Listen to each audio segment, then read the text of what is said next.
point where I can get y'all slides just yet. But what up, Marcus? Hey y'all. What's up? What's up? What's up? Come on, you guys. Come on in the room. Antonio was talking to our IG fam. Come on in the room. Y'all type in the chat real quick. Let me know who's in the building. Who's in the building? Maybe the room, not the building. They get me. What's up? What's up? Let me turn my volume down. Man, we miss you, Marcus. Man, you gotta tap back in, man. Make sure you come to the Dynamic Funding Tour now. Absolutely. We're doing one in Atlanta on this Friday. But the one in Birmingham is gonna be towards the end of the month. So get you some time out so you can come. I know you be busy, but get in the room, man. Who else we got on here? Who else we got? Hey, Miss Cleveland. It's Cleveland.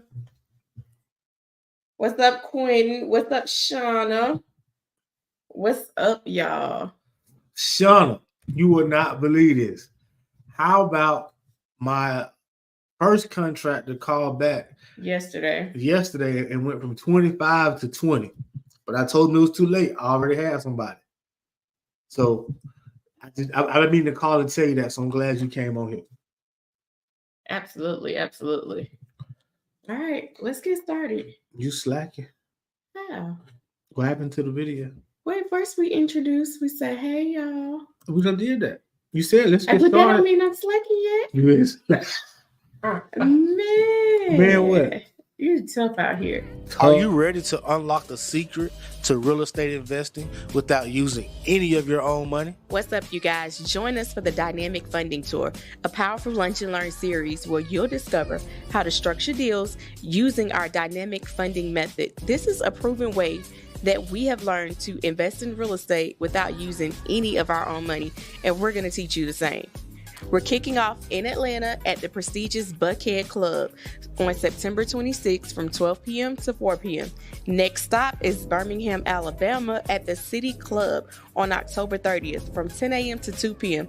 And finally, we'll be in Montgomery, Alabama, so don't miss your chance to learn in an exclusive setting with Antonio and myself as you learn how to break into the real estate industry without using any of your own money. Imagine learning to fund deals through private lenders, partnerships, and other innovative strategies. You'll leave with real, actionable knowledge to grow your real estate business no matter where you're starting from. This isn't just a seminar. It's an opportunity to lunch, learn, and leverage the power of our dynamic funding method. You guys, there are limited seats available, so act now before they're gone. Visit our website, dynamicfundingtour.com, to secure your spot today and start building your real estate empire the smart way, using other people's money and learning how to leverage. We can't wait to see you there, you guys. Let's go. Let's go. What's up, Rita? What's up, Jilts? What's up, Al? What's up, Courtney? Yes, Shauna. Absolutely. Absolutely. One adjustment is that date is not September 26th. It got moved to October 4th for Atlanta because of the storms. We moved it back a week. So you still got time to get your ticket if you're in that Atlanta area. Absolutely. I'm super excited. It's going down this Friday. Let's go. Let's go. All right, let's get to it, man. Let's talk about these deals. What's up, Jimmy? Hey, Victoria. Victoria in the building. Let's talk about it, Tonya. All right, let's go. I know most of you seen my post where I was doing some research last week as I was preparing for the Dynamic Funding Tour, and that percentage came up that 99% of people fail because of 5 reasons.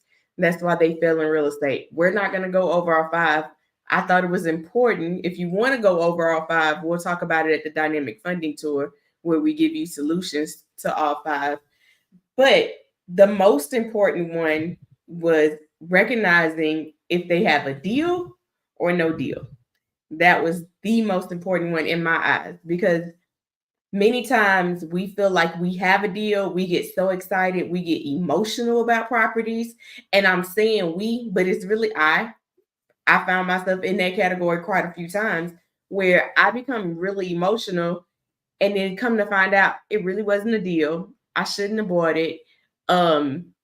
Sometimes Antonio stopped me beforehand, but in total honesty, sometimes he didn't, and it became problems in the end. So what we want to do is today we want to dive in. Hi, Miss Yolanda. And we want to teach you guys how to not react off of emotions, to not get your feelings involved, and really identify, do I have a deal or do I not have a deal? And the more repetition, the more times you do it, the more practices you have under your belt, the better you become at it, the faster you become at it. I know I was talking to Al probably a few weeks ago, and immediately he was telling me the breakdowns of an opportunity that he was getting ready to make an offer on. And it was looking like, maybe not so much. But as he started to talk, I'm like, oh yeah, that's a deal. Oh yeah, add a bathroom there. The bathroom will cost you this much. Now you're in a whole different set when it comes to a deal. You're in a whole different set of comps. Let me say that for a deal. So the more you do it, the better you become at it. All right. You want to say anything before we go? You a chatterbox today. You was feeling good. Let's go. One thing I will add that's not in the presentation, I literally just had this conversation with Jimmy, is you got to be able to verify your own numbers.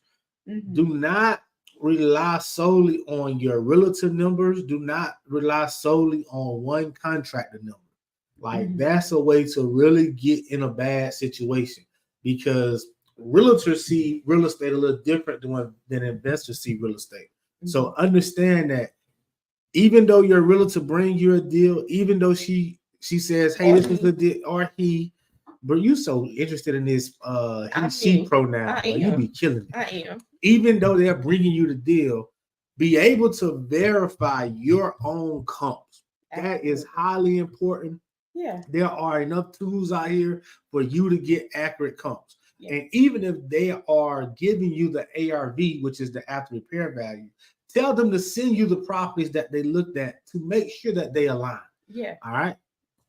Absolutely. All right. So let's talk about step 1 in the formula. Step 1 is actually having something to use. All right. Numbers don't lie. So first, get you a formula in place. And the formula that we use is ARV, your after repair value, times 70% minus whatever rehabs you're going to make, equals your MAO. What MAO stands for is your maximum allowable offer. That means you cannot exceed over that amount. All right. The moment you exceed over that amount, and I say this, but people always try it, they push it, it's not a deal. If you exceed over 2,000, it's not a deal. All right. So the one thing that I will say an exception is if you're doing a higher end property.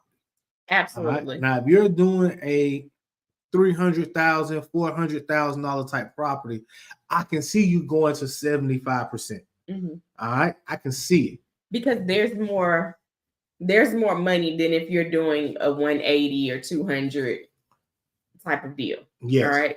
This formula, let me say, is for buying flips or for buying and you're gonna potentially refinance. All right. If you're just buying straight into a rental, it already has tenants in it, this is not the formula to use. All right. The other thing I say is that different people use different formulas. Mm-hmm. We're just showing you the formula that we use. We're just showing you that success with the formula that we've used for the last 12, 13 years, that to where we haven't necessarily lost money on deals because of this formula. Yeah. Everybody got their own metrics. Everybody got their own way of doing it. I know one guy in our mastermind, he says if he can pencil in and make 20,000, he'll do the deal. Everybody's different. All right. Different. But if you want to know what we use and what we teach, this is what we teach, because this takes into account your financing fees. It takes into account your holding costs. It takes into account if something goes wrong, there's still room in the deal to potentially make money. Yeah. All right. All right. Let me say this. This training is super interactive. All right. So as we are training you, I need you to put comments in the chat. I need you to ask some questions to my IG fam. If you want to see the slideshow and you want to see it in more detail, you got to hop on to Facebook in our private Facebook group, Real Estate Investing Decoded, and then you can see it in more detail. If y'all got a property y'all want us to analyze, man, y'all drop them in. We're going to analyze a couple of real properties. So if you got some properties you want to look at, stay to the end and we'll analyze. Stay to the end. We'll analyze them, drop them addresses in there, and we'll pull them up. Absolutely. All right. So making sure we have a deal. We want to use the formula ARV. One day I'm gonna go sidetrack. One day I'm gonna do a 24-hour analyzing properties. Oh, okay. I thought you had a joke about me. I'm with that. Okay. 24 hours. I'm not doing 24 hours. 24 hours, just straight analyzing properties. Well, you're gonna have to do that without me. Thought you was my ride or die. I got kids. And a lot of them. All right, go. Maybe we'll do a 12-hour session. I'm not doing 12. Maybe 8. You weak, man. All right. Let's talk about why comps are important. First thing I want to say is, what is a comp? What is a comp? Comp is short for comparable. Yes. All right. So if you hear us say comp, that's just our fancy way of saying a comparable property. Mm-hmm. When we say comp, it's short for comparable. Just keep that in mind. All right. Mm-hmm. So comps are comparables that are similar. Just because the house sold on the same street but has a different makeup, that doesn't make it a comp. All right. I think that's on your next slide. Is it? Maybe. But you want to make sure that you are measuring apples to apples and oranges to oranges, not apples to oranges or apples to grapes. All right. Give me an example, because you just did a lot of formal stuff that I don't really know what you're talking about. I see you, Quentin. I see you. Here's an example. If you have a house that you're interested, say the house that you're trying to get. What up to me? That you're trying to get comps for. Hey, T. Say the house that you're trying to get comps for is a 3-bedroom, 1-bath house, right? But the houses that is 3-bedroom, 1-bath house, all one level. But the houses that you're seeing that's coming up as comps are 4 bedrooms, 3 baths, split level, with an enclosed porch, a deck. Those are not comparable. A 2-car garage, yours don't even have, all yours have is pavement coming up. It don't even have a garage. Even if it's next door? Even if it's next door, it's not the same. That's some bull. No, but truthfully, right, Tonya? You're right. So a lot of homeowners get their emotions involved and they say, well, the house next door sold for $385. My house is close to it. My house should definitely sell for $380. No, that's not how it works. That whole extra bedroom, that whole extra bathroom, that enclosed deck, that enclosed porch, that deck, those are all value adds. The 2-car garage, those are all value adds to a property. And when you're talking about from a retail standpoint, they can range between about $50,000 to $150,000 difference from a retail comp, depending on where you are in that retail. If you're doing a $150,000 flip all the way to a $400,000 flip. But don't be alarmed. We have some rules that we follow that we're going to give you to help identify what is a comp. Yes. All right. And it is not, I'm not going to tell you that it's an exact science on exactly what is a comp, because it's a lot of gray area in there. But there are things and there are rules that we follow to ensure that we are as close as possible. Absolutely. What's up, Miss Borton? What? Hey, beautiful. She said she's been trying to do properties on the west side. Yeah, it's gonna be tough on west side, but we'll talk about it. If you got an address, drop it in the T so we can talk about it. Yep. So understand that comps can make or break a deal, and comps can really help you determine what your rehab budget is. So if you are backing it out, and I'm going to go back real quick and use this for an example, and I'm going to act like I'm plugging in the numbers. So if I'm going too fast, because when I go too fast, Tony will talk about me. So y'all tell me in the chat if I need to back it up, all right? So say the ARV, we using basic numbers today because that's all we want to do. We want to do basic numbers to make sure you understand the concept so that you can duplicate it in any form. All right. So basic numbers, the ARV is $100,000. All right. When we times that by 70%, what is that, Tonio? Ask the chat. What's the chat? Y'all, am I supposed to be a human calculator? Yes, you're my human calculator. Sam is the human calculator. Listen. Even though I did convert where Jimmy from? Goodbye.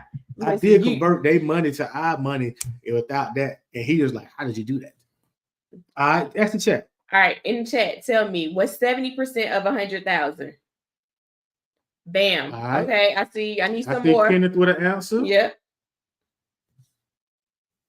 Ooh, y'all dropping in some good properties. Let's do it. Ooh, I'm excited about that. Quentin, I see you. Okay. Okay, Miss Myers, I see you. All right. Before you go. I understand y'all are watching these trainings, but the best use is to be interactive and do it with us, y'all. Don't watch it and think I can just do this on the back of my hand. No, do the exercises, put the numbers in, because when we're not there, you're going to have to go back to this stuff. Yeah. So do the numbers, work on it, see the actual flow of it. All right. Don't just not do it. So this is how you get experience. This is how you get better, by doing the numbers. Absolutely. Marcus hopped off for IG and came over here and said, I need to see the slideshow. That's real. Okay, I see you. Absolutely. The answer is 70,000. All right. So 100,000 times 70% is 70,000. All right. So we know that we got some repairs that we're going to have to make. All right. If they are asking for 50,000 as the asking price, I'm going to put that real quick at MAO just so I can get a guesstimate of my repairs. So if the ARV is 100,000, we're going to times it by 70%. That's 70,000, but they want 50,000. I know that if I say 50, if I say 70 minus 50, if I give them exactly what they're asking for, then the most that I can do on my repairs is 20,000. If I go into this house and there's no roof, there's no drywall, we down to the studs, it's 1,500 square feet and beyond, I know immediately, ain't no way, ain't no how, I'm going to get that done for 20,000. So I'm going to give a pop quiz on it, all right? So ARV is still 100,000. We're still buying it at 70% of ARV. Let's say the repairs are 35,000 on this house. How much can we give them as a, I'm not going to say an offer. As our maximum. What's our maximum allowable price that we can pay for? Yeah. All right, I'm going to say it again. ARV is 100,000. We're buying it at 70% of ARV. The repairs are $35,000. We know the repairs. All right. How much can we give them? How much can we buy this house for? Drop it in chat. Let's see what y'all got. Ooh, come on. All right. I see Miss. I see one. I see you, T. I see you, Erica. Ooh, come on, Erica. I see you, Erica. Come on. And don't be a couple more. Need a couple more. Now, make sure you're getting the right number. All right. I'm going to say the question one more time. I see you, Quentin. ARV's 100,000. We're buying it at 70%. Repairs are $35,000. What's the most that I can give them for this house? I see you, Chris. Okay, Danny. Okay, so I'm gonna come to you, Danny. I see you, LaShawn. I see you, Al. Okay, who you want to go with first? So the correct answer is 35,000. So if I do $35,000 purchase price and a $35,000 rehab, that equals $70,000. All right. My numbers work. They fall in line. They are perfect. Now, that doesn't mean I'm going to offer them $35,000. I might offer them, like Danny say, or Jimmy, $30,000. But the most that I can pay is $35,000. Mm-hmm. And that's the number that I have to know internally. Mm-hmm. All right. I like this. Can we do another one? Okay, do another one. Should I increase the ARV? Of course, because they're doing the calculations, not me. I stick with 100 because I need calculators. Okay, all right. So ARV is 150. ARV is 150. What's 70% of 150? Let's do that first. Let's take my back one back. I ain't want to say it. But that's why you do it. That's why you put those numbers in to make sure that you understand how to do it. Yeah, that's fine. I want you to do this one. Do this next one for me. ARV 150. We're buying at 70%. What is 70% of 150? All right, so Ward gave me that answer. I see you, Rita. Rita always quick. I see you, Quentin. I see you, T. I see you, Gordon. See you, Al. I see you, LaShawn. Jimmy being smart could hear a student. I see you, Rush. I see you, Tiffany. I see you, Cliff, on YouTube. We got all our YouTube out from Cliff. I see you, Adrian. Okay, Erica. Okay. So here we go. Like a real coaching call today. Oh, this is real. They are in it. I love it. So 70% is 105. If they accepted our offer of $65,000, they accepted our offer of $65,000, how much can the repairs be on that deal? They accepted our offer of $65,000. To be all in. To be we all gotta be in. At 105. So the repairs can't be more than this number. Ooh, come on. I see you, Chris. I see you, Erica. Dietrich. Okay. Adrian. All right. Kenneth. Ward. I see you. Danny. Okay. Jimmy. Al. T. Okay. All right. Y'all rolling. So the most common answer is $40,000. So, and how we get there for the people who didn't get it was we took 70,000. 70. What? We took 105 minus. What my purchase price was? 65. 65. There we go. Yeah. So my purchase price was 65. So 65 plus 40,000 give us 105,000. All right. Our numbers are fine. That deals work. So even if our repairs come in at 30,000, we know we got room to work with. Yeah. We know we got a deal. Yeah. Like that's the biggest part about doing these things is being confident that you have a deal. Yeah. Being able to pencil it in first, I think, is most important. So when you put your eyes on it, you know, am I working with something? Because if I'm not, there's no need for me to get emotionally attached because I'm not even going to go see it. If I'm not, I want to make sure I can pencil it in first. Yep. All right. So I think we got that. I think y'all got that. For the most part, so for the people who looking at the chat and watching the people who put different numbers, what we normally do when we are making offers, we usually account for a $5,000 or $10,000 cushion on our offer price. Mm-hmm. So that's what you see some of our students doing. They are kind of taking that cushion out ahead of time. Yeah, the ones that say 35 instead of 40. Yeah, so that's their contingency mm-hmm. that they are accounting for. All right, so let's go to the next slide. I think we got that. Now, if you don't got that, please tell us. And type in hey, chat. do another one. Example. We'll give another example. If it's not making sense to you, let us know. Because this is an important part of your investing journey. Absolutely. I'm gonna repeat what Ashley said. If you're doing rentals, this not necessarily that formula. Yeah, this is not. No, it's not the formula for rentals. It's absolutely not the formula for rentals. If you use this formula for rentals, your deal will suck. All right, it's not that deal. But if you are buying to fix and flip, or you are buying to refinance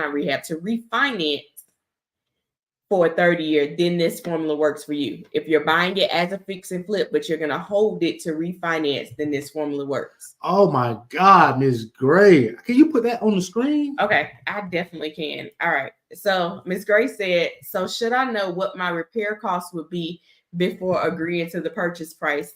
Yes. Absolutely. Yes. Absolutely. Yes. Absolutely. You should at least have a range. And when we first started coaching, that was one of the biggest things that we noticed that was holding up people from getting a deal. is they didn't understand how to get that repair cost. Mm-hmm.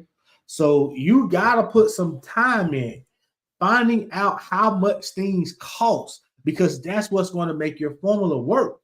And you got to be able to calculate them things quickly. So like a lot of people feel like, oh, I got to find the house. I got to find the house. It's equally as important to find your contractors. Yeah. Because they go hand in hand. Absolutely. And the more you do it, I'm going to say this till I turn blue in the face, but the more you do it, the better you get. That's so it. The more you practice analyzing these deals, the more you practice analyzing the cost for the repairs. Are you going to always be spot on with repairs? Oh, no. Which is why it's called an estimate, which is also why you're going to always leave something for contingency. All right. Contingencies are the oh shit, I didn't know that was going to happen, but it did. So now I got to adjust. Every project is going to have it. All right. Excuse my French. You excuse. All right. All right. So we talked about that. Did we talk about everything? Yeah, we talked about that. All right. So what makes a comp? What makes a comp? I was going to say something else before you said that. I'm sorry. Go. Because I just lost my train of thought, like, completely. No, it's on the screen, right? That's not how I was going to introduce it. So it's like totally. All right. What makes a comp? A comp must be similar in square feet. All right. Yeah, because my head was saying, all right, so here's how we're going to say what comps to use. And you said what makes a comp. And I'm like, nah. It's got to be similar in square foot. You can't compare 1,000 square foot house to a 2,000 square foot house. They just don't work like that. All right. They got to be similar in square foot. And they should be similar in year built. All right. You want to try? I am. A new construction is not the same as a 1900 house. All right. It's not. Even if that house is remodeled. Even if it's remodeled, how do I know? Because mine didn't appraise for it. That's how do I know? Okay. Mine didn't appraise for it. Because the appraiser said they're not similar. And honestly, they're not. Even if it is the only thing in the area, they're not apples to apples. Okay. They may add it as a comp, but you're not going to get that full brand new house comp. Yours is not going to be the same value. That. It's not. You are not him. Right. All right. It's got to be similar in finishes. That's important. Understand, you can't do a rental grade rehab and expect to be compared to a retail grade remodel. Flip. Yeah. You can't have vinyl peel and stick floors. You can't have a Formica countertop.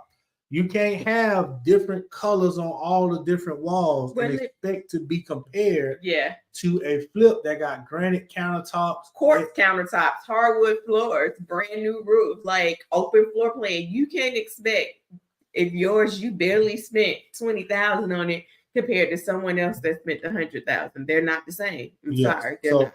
My friend Bruce did a great presentation where he's like, they break it up into categories and they put them into sections. So if your house has the same finishes, they'll put it into a certain category. Yeah. And if it doesn't, then they're going to hit the minus instead of the plus, which means you don't fit that ballpark in that area, in that specific area. All right. So finishes are important in every part of the house. How do I know? Y'all ask me how I know. How do you know? Another appraisal that didn't appraise, and I argued with my appraiser on Shirley. He said, baby girl, these wood floors that you grind down and the little amount of polyurethane that you used on it does not compare to the one across the street. I'm sorry to tell you. And I said, but all I did was paint the walls and keep the hardwood floors. He said it's not the same finish. It's not the same quality. All right. Must be similar in bed and bath. We kind of mentioned this earlier. Yeah. You can't have a 2-1 and think that you're going to be compared to a 3-2. Even though it's right next door. Right next door. It is not the same. It's not. And it should be sold within the last 6 months. If there wasn't, because we went through a good little phase where there wasn't a lot of activities for a good part of last year. So if you can't find those comps, then you can extend it out to a year, but you need to be the closest to those 6 months as possible. All right. And ideally within a 0.5 mile radius of your property. And not driving miles, is an overall area view 0.5 mile radius. Yes. All right. If there is no comps, you can go out to a mile. Mm-hmm. But this is the key. This is the absolute key. When you are going out to a mile and you're looking at a year, you can't do both of them. Right. All right. If you're going to extend, you got to only extend one if you want to have a confident ARV. So if you do a year out, it needs to be a 0.5 mile radius. Mm-hmm. If you do a mile out, it needs to be within a 6 month window. Don't do a mile out in a year old. You gonna get all over the board. All right. So real quick, I want to talk about a scenario, and I see you, Al. I see you, Dietrich. A real quick problem that we had to help solve was it was in the area where it wasn't many houses sold, so they went out a mile out. And they also went past 6 months. All right. Purchased the property. The lender allowed them to purchase it. Well, they overspent on their rehab. They put it on the market and then it wasn't selling.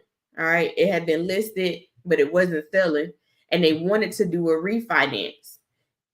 When that refinance came to play, there was no comps in the area. So the appraisal came back even less than what they had the original loan for, which meant they were going to have to bring $15,000 to the table just to refinance and to close it that they didn't have or couldn't even show.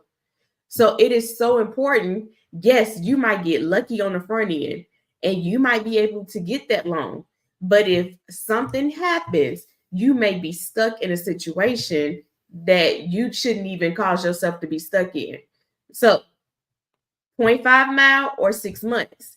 If you have to do both, it's not a deal, y'all. I'm sorry to tell you, because anything can happen. We're getting ready to change. We get ready. I don't even know if we're going to change. Let me say that, but we're getting ready to have a few changes that's going to roll through, whether we get one president or the other president. It's going to affect real estate somehow. What you don't want to do is catch a house where you're over leveraged coming in and now it's not a deal. And now you can't get rid of it. And you blaming everybody else except for analyzing this deal and realizing it wasn't a deal. And I'll kind of give you a color system that I like to use. If I can get 3 comps within the last 6 months in a 0.5 mile radius, I have a green on that ARV. I'm almost 90% sure that's my ARV. But if I got to go out or I got to adjust one of those, whether it's a mile or the year, I'm like caution. I'm like kind of yellow. It's like it might be the ARV. It might not be. If I got to do both, it's a no-go. It's red. Yeah. We stopping there. Don't pass go. Yeah.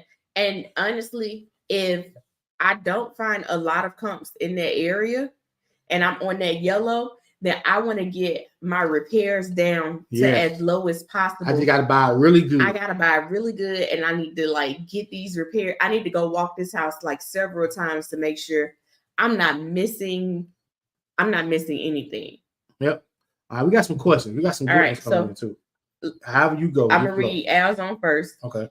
Should you prioritize similar comps closer to the property over those that are higher priced but further away? Yes, I will go closer to the property as my priority level before I go higher further away, because further away means I'm in a different community. And let's think about it from a Birmingham perspective. So for those of you who are in Birmingham, let's just talk about it real quick. If you are in East Lake and you go further out, you're going to be in Crestwood. You're going to be in some parts of Mountain Brook. If you go further out, those houses aren't comparable. But if you stick to the ones that are closer in that East Lake area, then they're comparable. So many times when we go further out, we're getting into different communities, we're getting into different areas, different school systems over highways, and it's not the same. One side of the highway looks totally different from another side of the highway. All right. Ask a follow-up question. You got a follow-up question, Al. What's your deal breakers regarding repairs? There's no deal breakers, and you tell me if you're different, but there's no deal breakers as long as it fits in the budget. So I can kind of give you our thought process on it. In an ideal world, we don't like doing rehabs more than $60,000, $70,000 because those type of projects have more of a chance to take longer. They have more of a chance for things to go wrong, and my money is sitting longer. All right. But that doesn't mean I won't do it. It just got to be worth my while. You got to be worth the wait. We had a property in Crestwood under contract to where we had $105,000 rehab budget, but we was going to make 100 plus on it. So it was worth it at that point. So it's not a deal breaker. It's just lining the numbers up and making sure that from a time standpoint, it's going to be worth it in the end. I'm not going to do a $80,000 rehab and make $20,000 just for the Denmarks. That doesn't make sense. That doesn't make us move because we can possibly do 3 or 4 of those deals and make $20,000 in a 60 to 90 day window versus a year to fix it and then another month and a half or 2 months to fix it. Maybe 4 to 6 months to fix it, depending on what goes wrong. All right. So Ms. Borden say, are you able to explain in details what the 70% cover on doing the ARV? The 70% is 2 things. The 70% covers your rehab and your purchase price. That's what the 70% consists of. Now, the 30%, which is kind of like your gross profit, that's going to cover your expenses from a financing standpoint, from a realtor standpoint when you're selling, from a partnership standpoint. So you're still going to have about, the typical rule of thumb is about 15% of that is going to be expenses, about 15% is going to be profit, net profit. So the 70% is simple. If you follow the 70%, all that other stuff will fall in line. Great questions. Great questions. All right, let's talk about the Denmark's rule. The Denmark's rule is really simple. It's 3-3-3. All right. So if you ever hear us say, did you follow the 3-3-3 rule? It's our rule of thumb for making sure that we are getting into properties right and we are comping properties right. All right. So the 3-3 rule consists of what, Antonio? The first rule is 300 square feet. All right. When I'm looking at comps, I want my property or my subject property to be, if it's fixed up, I want it to basically be the best of the comps. All right. So when we say 300 square feet, I don't want to choose a property that has more than 300 square feet to my property. All right. Example, if my property is 1,000 square feet and that next comp is 1,300 square feet, I'm going to let that go. Yeah. I'm not going to choose that property. That's not a comparable property to me. That property was bigger than mine. All right. But always remember, if it's flipped, it can work. All right. Yeah. If my property is 1,300 square feet, but that comparable property is 1,000 square feet, I'm going to use it. I'm going to use that because my property is better. Yeah. If that property sold for $200,000 at 1,000 square feet, I'm confident mine will sell at $200,000 at 1,300 square feet. All right. So that's one of the first things that you try to eliminate. Eliminate those properties that are not the same in size. All right. 300 square feet is where I kind of like I feel most confident in saying, leave that alone. Even though it's going to be so tempting, leave it alone. All right. Now that's a difference. Some real estate agents will still throw that in there because it got all the other features that match. But as an investor, I'm a little more conservative than most. I'm going to leave it alone. Mm-hmm. And then the next is 30 years. The next 3 rule is 30 years. We want to make sure that we are not comparing our house, like we said, to something that was built in 2020 and we were built 30 years less.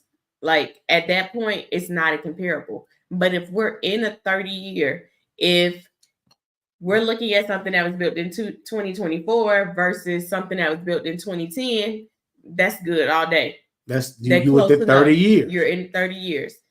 But on the flip side, vice versa, if there's a house that was built in the 1960s and you were built in the 2000s, then I'm gonna use that comp, because if that sold for a good price, I know that I'm better because I'm newer. Flip it. Yeah. Now, if my property is built in 1960, but the best comparable is built in 2024, I'm not going to use it because that property is better than mine. I'm going to make sure that I try to find the comps that when my property's fixed up, I'm going to be the big dog. And when I say I'm not using that comp, but I'm going to go to the next best comp. Okay. I'm going to the next best. And then even when it comes to 30,000 difference in sale range, if the comp that I'm looking at, the first comp is it sold for 200,000, right? And the second one sold for 160. I can't use that 200,000 because it's more than 30,000 between comp 1 and comp 2. I'm going to use the second comp, but then I'm going to find other ones that fit it. All right. But that 200 is an outlier. Yes. So you stay away from outliers. That's how you don't get caught with a bad property. Now, let's say that, and let's say that comp 1 is 200,000, comp 2 is 190, comp 3 is 150. I use that 150 comp because my first 2 comps are right there by each other. All right. The biggest thing we don't want you to do is you find a comp that sold for 300,000 in the area, but everything else is selling for 200,000, and you be like, I can get 300,000 because they got 300,000. That's not how it works. It don't work like that. All right. So understand between comp 1 and 2, if that difference is more than 30,000, I'm going to stay away from it. Now, if I got to use a third comp that's low, I don't mind that. All right, we're going to do some live ones. You want to do some live ones? Let's go over this real quick. All right, okay, we'll go over this. Okay. All right, so once you've identified the comps, then look at the pictures that are online of the property. So before you step foot out there, look at the pictures, all right? The pictures are going to tell you some of the story. They may not tell you the complete story, but it's going to tell you some of the story. If you see, again, that it has no roof, it's down to the studs, and based on your numbers, the most you can work with from a rehab standpoint is 25. You automatically know that's not a deal, so let's not even schedule an appointment to go see it, all right? Look at your pictures and look at what needs to be done. Our base scope of work starts at 25,000. So we know things that's included in our base scope of work. We know we're going to paint the interior. We know we're going to paint the exterior. We know that we're going to do some flooring. We know that we're going to update the kitchen. We're not buying new counters. We're not buying new cabinets at that price. So knowing what goes and what doesn't will really help you with identifying where do I start from? And then if that subject property has more things that need to be done, if it needs a new roof, if it needs new cabinets, then you can start adding in increments of 2,500 to 5,000, basically based on what your contractor charges you for it. All right. One thing I say is that if you ever really want to understand how we're able to make so many offers and we're able to put our eyes on so many properties, is because we don't waste our time with properties that don't fit. That's not even close. Right.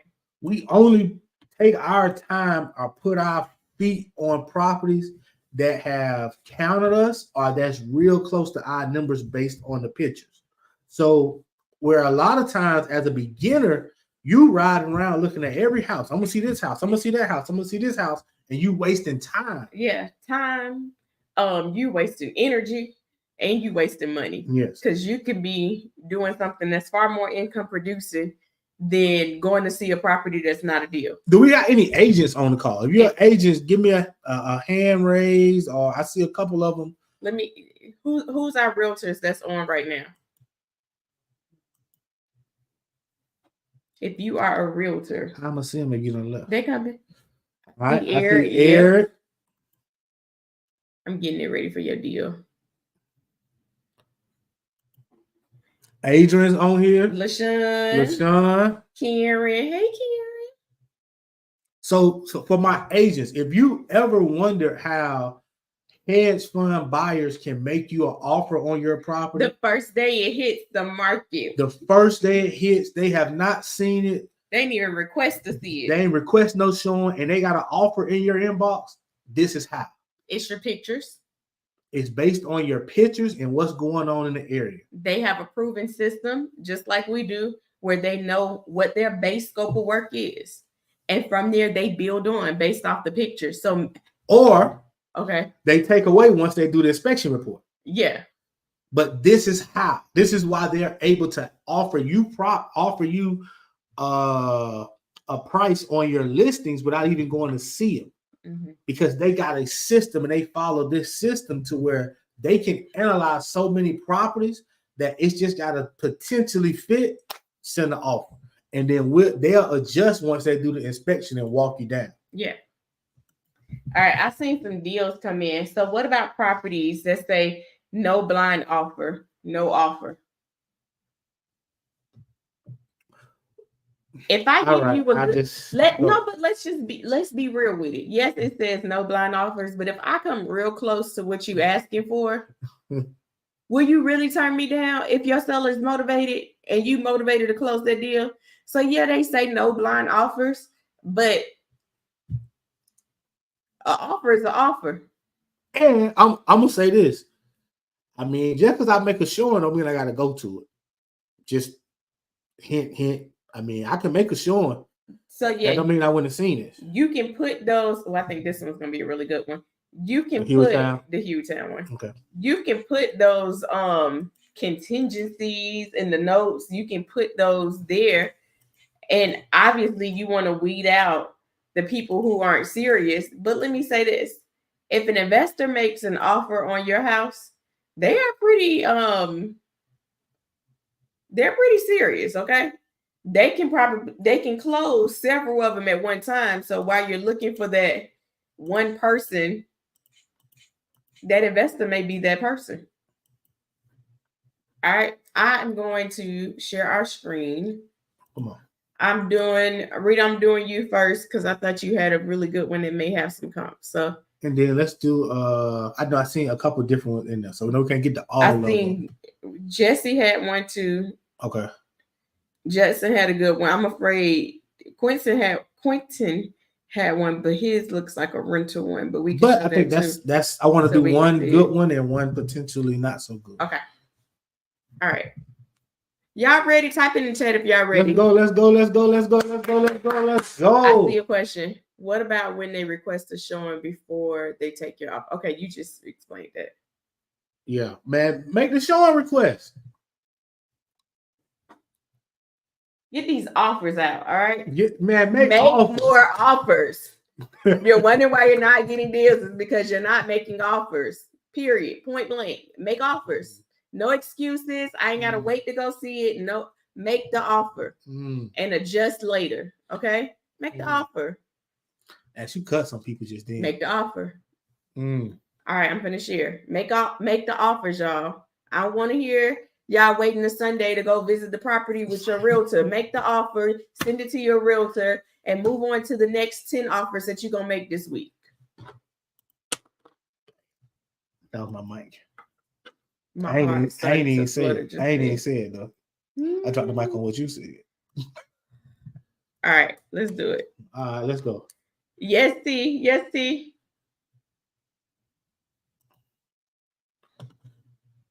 There you go. You don't even know what you're doing. All right. So are you sharing yet, man? Yeah. Y'all can see the screen. If y'all can see the screen, yeah, they can see it. Okay. All right. So Our subject property is a 3-bedroom, 2-bath, 1,655 square feet, built in 1968. All right.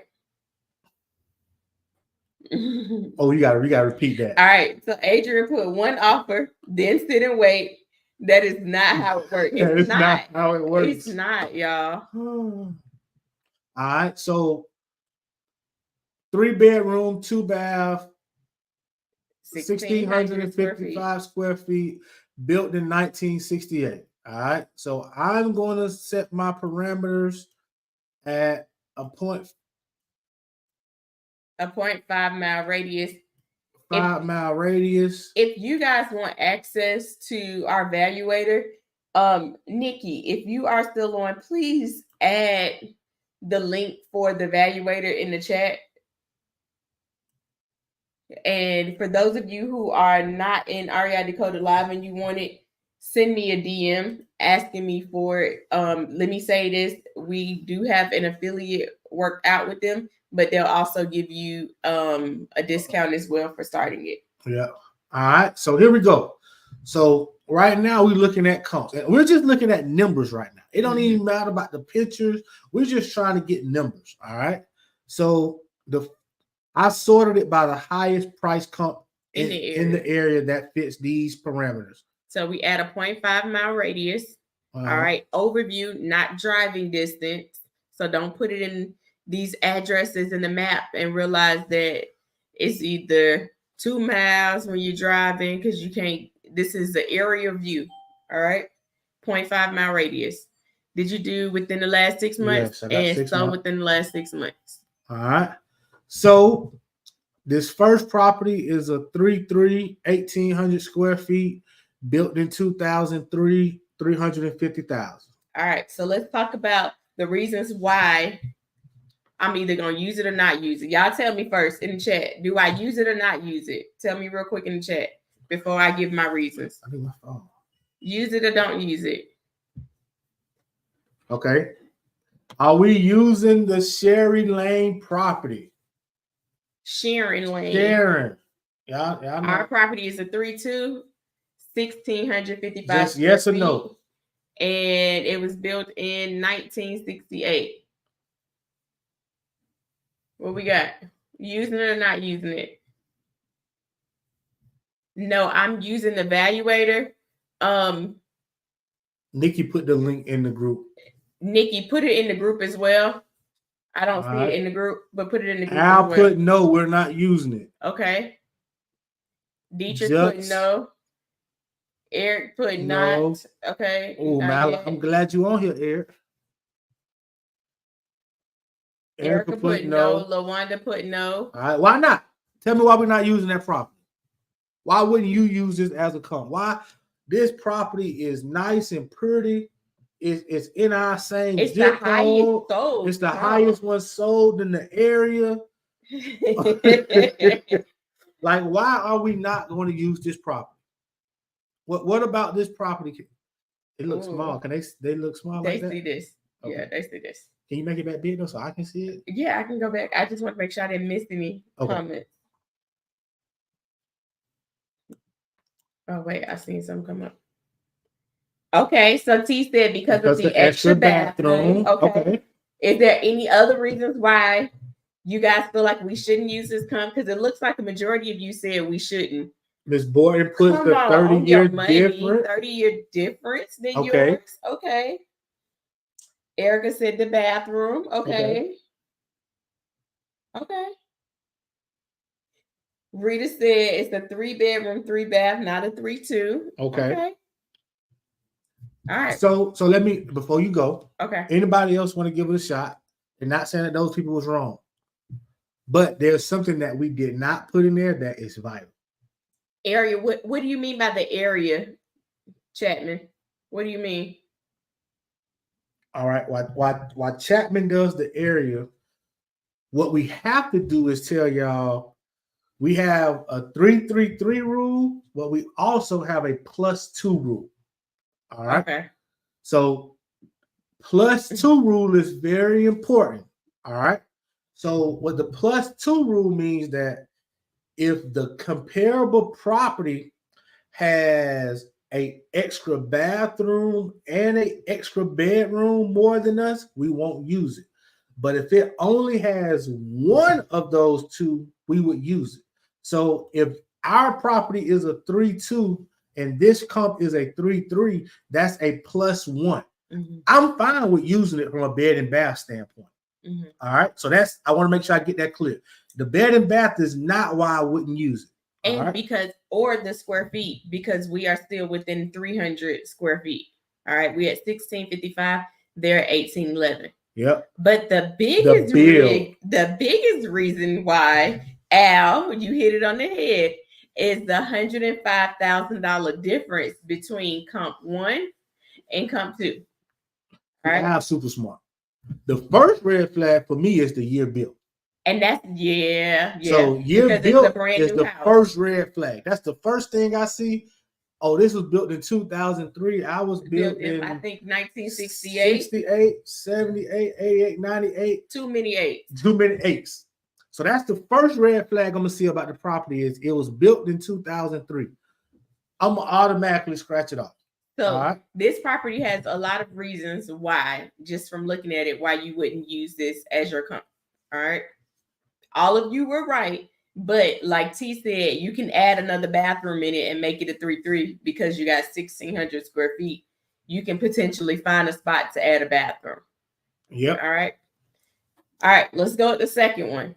1221 Hueytown Road. It's a 5-3, 1,982 square feet, built in 1969, 245,000 sales price. What we doing? All right. Comp or no comp? That's gonna be the name of the training next time. Comp or no comp? I need my phone though. No, you don't. I do because I need to. Okay, go back. Let me calculate real quick. Why you make me use my brain power like that? So 1968, 1655, 3-bedroom, 2-bath. Comp or no comp, y'all? Don't wait. Comp or no comp? Come on, we gotta do this. What y'all doing? We gotta do this. He said no. So when you say yes or no, kind of give us some reason behind it. So we ain't got to come back and say, what's your reason? So I see you say no, T. Give us some reason behind it. Right or wrong, this is how we learn, y'all. We learn by doing these type of things. So we're at 2:00. So we gotta go. We gotta wrap up. You got a 2:30. All right. I'm sorry. I get excited. And you haven't ate. Surely I did. You can't tell I ate because I am born. You talking about these numbers? All right, I'll put no. No, because of your bill is what Erica put. Okay. Too many bedrooms is what T put. Okay. All right, let's talk about it. We are 1,655 square feet is our square feet. This one is 1,982. Is that above or below the 300? Based off my mental math, that's above. That's above. So 300 and above. Yeah. But T hit it on the head. It's a 5-bedroom, 3-bath. That's a +3. They got an extra bedroom. They got 2 extra bedrooms and an extra bathroom. And it's over 300. I can't use it. So I know it looked good. Jimmy put it on the head. Too many bed and bath. Yep.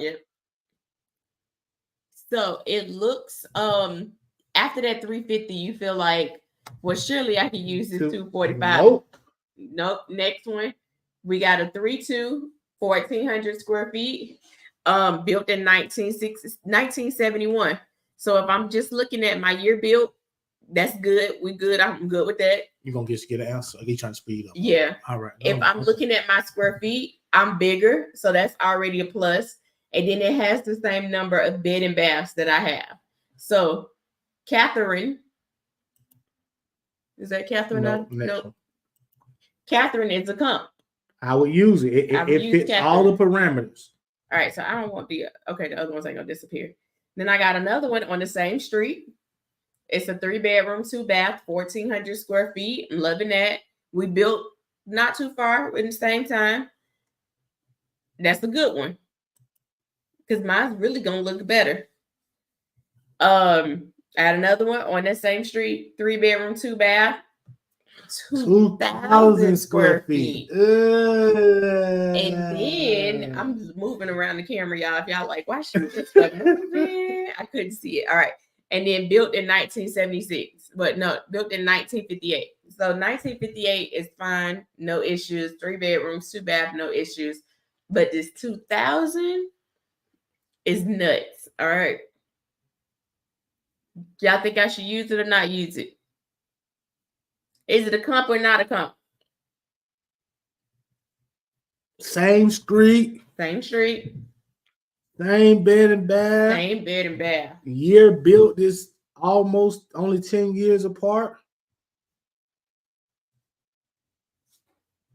Comp or no comp?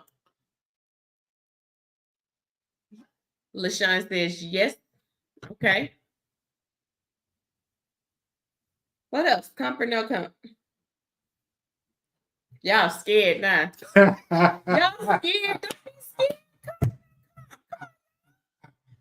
First of all, it's too many of y'all to not have the answer. Y'all was rolling with everything else. Jetson said comp. All right, we got a brave one. Come on. T said, I keep trying to unmute. Comp. Erica said comp. Okay.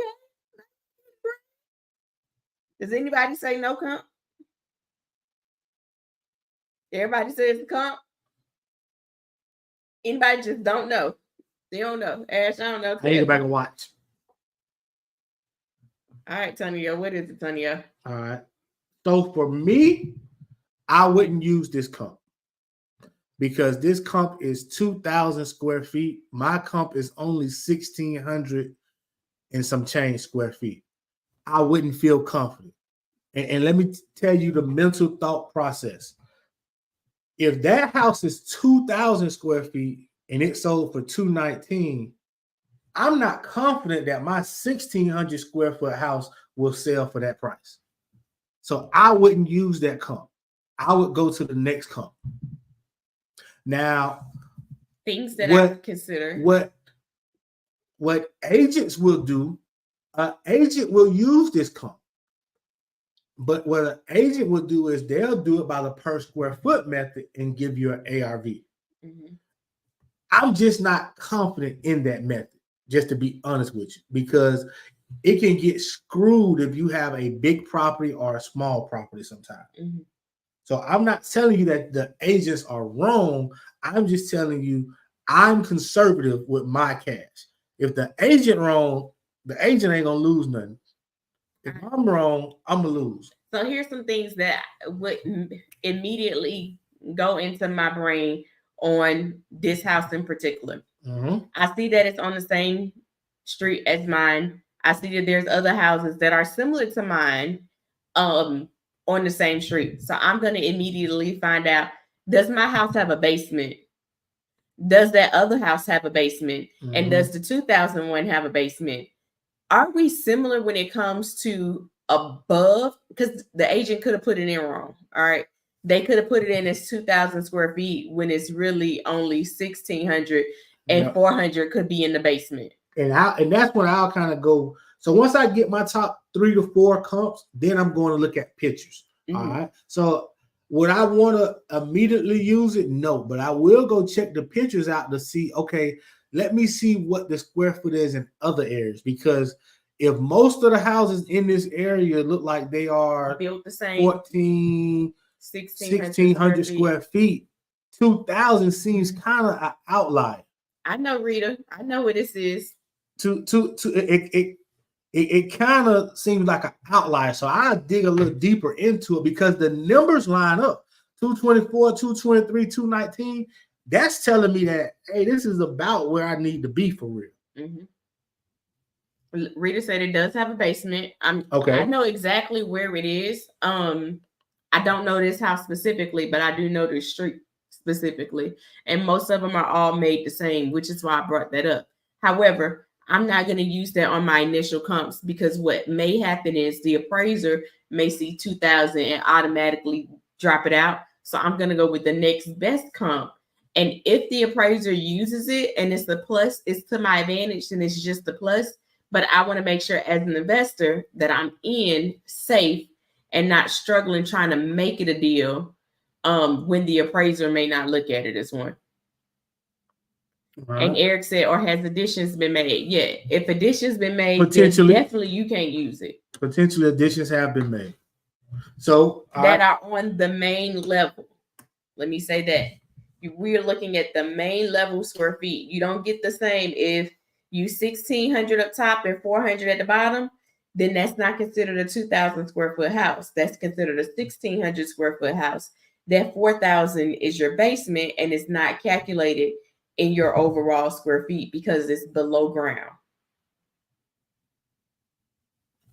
Do you get a bonus for it? Yeah, you get a bonus for it, but it's not a whole 2,000 square feet in the upper level for it, in the main level for it. Okay, what were you gonna say? I'm sorry. If for time's sake, so like I'm looking at the rest of these comps, and I'm seeing 179. That's big. I'm seeing my next best comp is 176.9, which can I use it? Yes.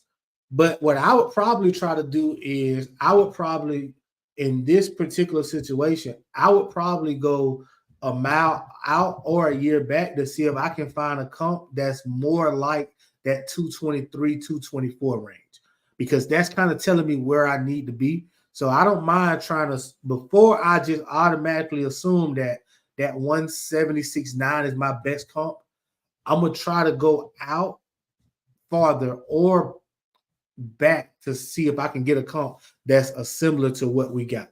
So Judson said, what if the addition is elevated? If the addition is elevated, I definitely can't use it because that's saying that house is 400 or more, that 400 or more square feet bigger than mine. What you mean by elevated? Meaning it's not in the basement, it's on the main level. Okay. Yeah. They closed in the So the first thing I'll do, me personally, all right, this is just Antonio's personal opinion. I like to go back in years first and stay within my pocket. And I would go to a. I'm gonna try 9 months first. Can I try 9 months? Okay. All right, we're gonna try 9 months and see what we get. So same one. None of them changed. All right, so I guess we're gonna go a year.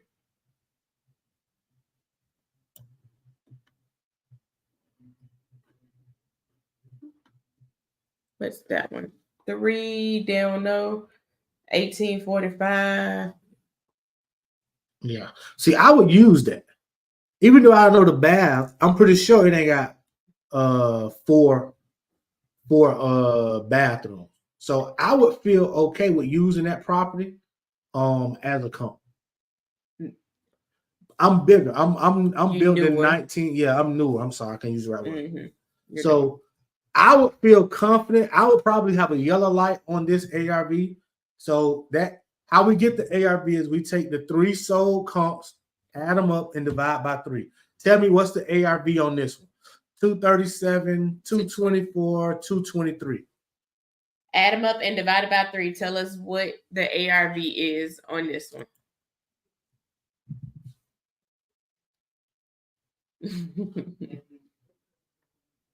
What's the ARV, you guys?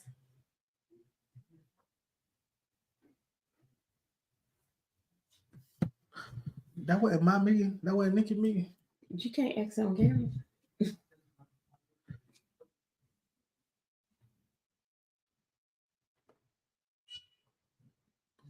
All right. Somebody with ARV real quick. 237, 224. All right, I'm gonna repeat the numbers for you, Al. My first comp is 237,000. My second comp is 224,000. My third comp is 223,000. If we add all 3 of those up and divide by 3, what is the ARV?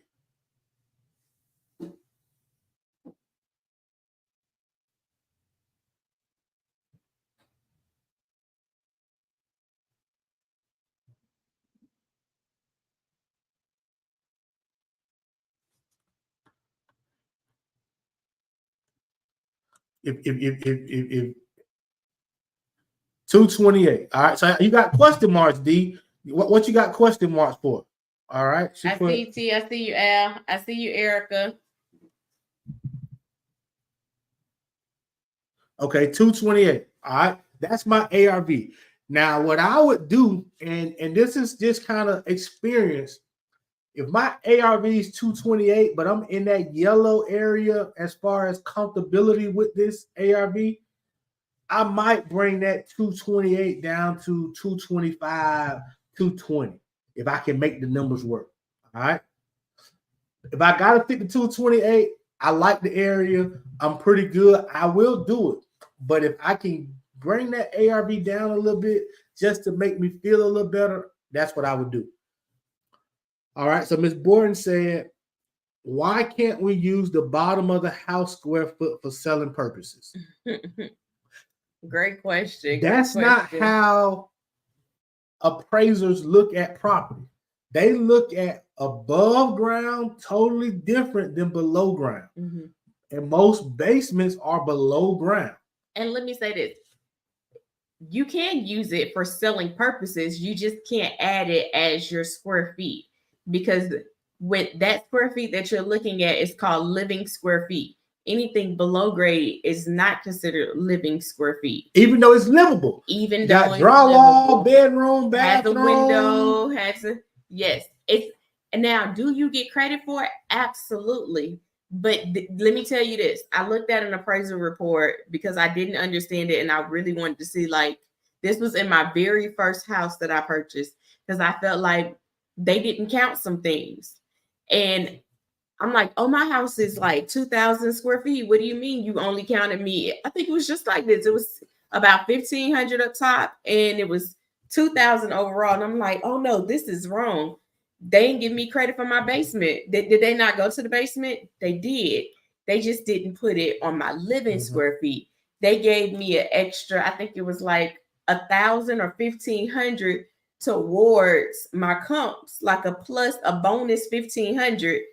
But it wasn't the same as if that was all on the same level. Even our bathroom, like we thought they didn't count our bathroom in the basement, but all of that is accounted for. Just understand that below grade is looked at totally different than above grade. So whenever you're adding a bathroom to make it a 3-2, do it above grade. Do it above grade, because it's going to still be a 3-1 if you do it below grade. I'm telling you from experience.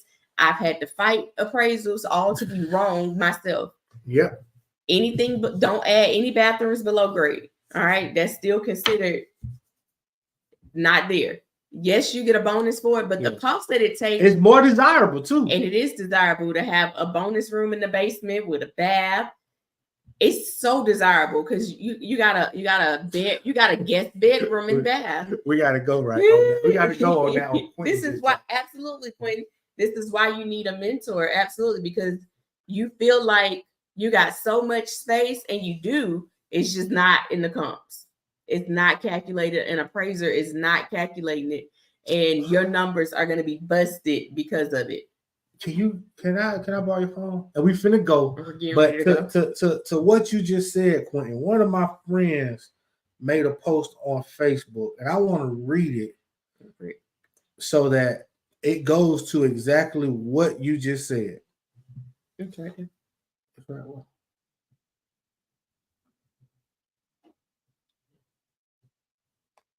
Get to it faster right here. Okay, we'll get to it. This is what my friend Rick Howe said. He said that all professionals have a coach. It's the amateurs who don't think they need one. Mm-hmm.